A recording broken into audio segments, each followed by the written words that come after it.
ঢাকায় ধানমন্ডির সাথে বাফেট লাউঞ্জ রেস্টুরেন্টে আপনি 100-এরও বেশি আইটেম খেতে পারবেন মাত্র 650 টাকায়। এত কম টাকায় এতগুলো আইটেম শুধু আমি না আরো অনেকেই খেতে গেছিল, যে কারণে আমি সিরিয়ালে লাস্টে পড়ে গেছিলাম। আজকে দুপুরবেলার খাবার খাওয়ার জন্য আমরা সোজা চলে আসছি ধানমন্ডির সাথে মসজিদ রোডে রূপায়ণ টাওয়ারে। এখানে মূলত এই বাফেট লাউঞ্জ রেস্টুরেন্টটা। সোজা বিল্ডিং এর ভেতরে ঢুকে আপনি দেখতে পেয়ে যাবেন উপরে ওঠার জন্য লিফটের সাথে আপনি পেয়ে যাবেন বাফেট লাউঞ্জ। শুধু আমরা না, আমরা সহ আরো অনেকেই উঠে পড়ি সেই রেস্টুরেন্টে বুফে খাওয়ার জন্য। এইটা হলো রেস্টুরেন্টের ইন্টেরিয়র। আমার কাছে মনে হয়েছে একদম সিম্পল একটা ইন্টেরিয়র, অত ক্লাসিকও না একদম।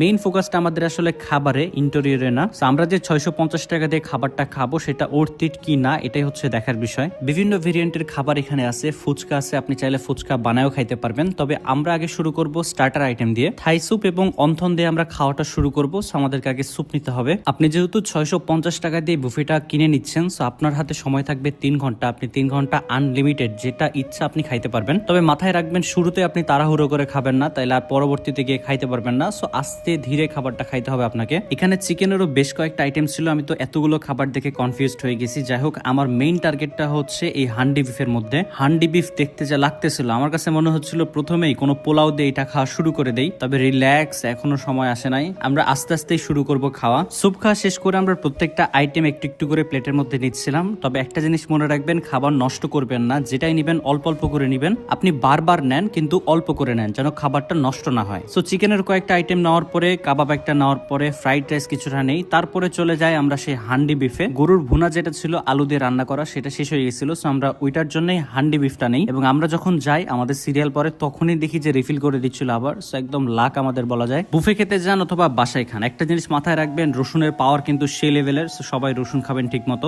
দেখে শুনে, পছন্দ মতো। আমরা আমাদের মাংসের পিসগুলা তুলে নেই হান্ডি বিফ থেকে। এরপরে চলে যাই টেবিলে। খাবার অনেক নিছি, তবে এখন একটু খাওয়া যাক। হাত ধুয়ে বসে পড়ি টেবিলে খাওয়ার জন্য। আমার পাশে ছিল আরিফিন একদম হালকা খাবার খাচ্ছিল, মানে পাস্তা যেগুলো আইটেম ওগুলা। কিছু ইনফরমেশন আমি আপনাদেরকে জানিয়ে রাখি। ওয়ার্কিং ডেজ মানে রবিবার থেকে শুরু করে বৃহস্পতিবার পর্যন্ত আপনি এই বুফেটা এনজয় করতে পারবেন 650 টাকায়। কিন্তু শুক্রবার এবং শনিবারে আপনি পাবেন 100+ আইটেম, সেক্ষেত্রে দাম পড়বে 750 টাকা। সো আপনি যদি ওয়ার্কিং ডেতে যান তাহলে আপনি প্রায় 100 টাকা কমে পাচ্ছেন, এবং ছুটির দিনে গেলে আপনি 100 টাকা বেশি লাগবে আপনার। প্লেটে নেওয়া খাবারগুলো আস্তে ধীরে খাওয়া শেষ করি। এরপরে নেই ডেজার্ট আইটেমগুলো। ডেজার্ট আইটেমে বেশ কয়েকটা আইটেম ছিল, আমি তো কনফিউজড কোনটা খাবো, সেজন্য সবগুলো একটা একটা করে নিয়ে নেই এবং আস্তে ধীরে খাই। আমার খাওয়া হয়ে গেলে খাওয়া শুরু করে সাজ্জাদ গিয়ে তার খাবারগুলো তুলে নিয়ে আসে। প্লেট দেখলে বুঝতে পারবেন এটা তার প্রথম রাউন্ড, এটা দিয়ে খাওয়া শুরু। যাই হোক, এরপরে আরো বেশ কয়েকবার খাইছে সাজ্জাদ, এবং সাজ্জাদের বলা মতে তার এই বুফেটা কিছুই না, প্রত্যেকটা আইটেমই সে একা একা খায় শেষ করতে পারবে। সাজ্জাদ তার খাবার শেষ করে চলে আসে ডেজার্ট আইটেমের দিকে। ডেজার্ট খায়। তারপরে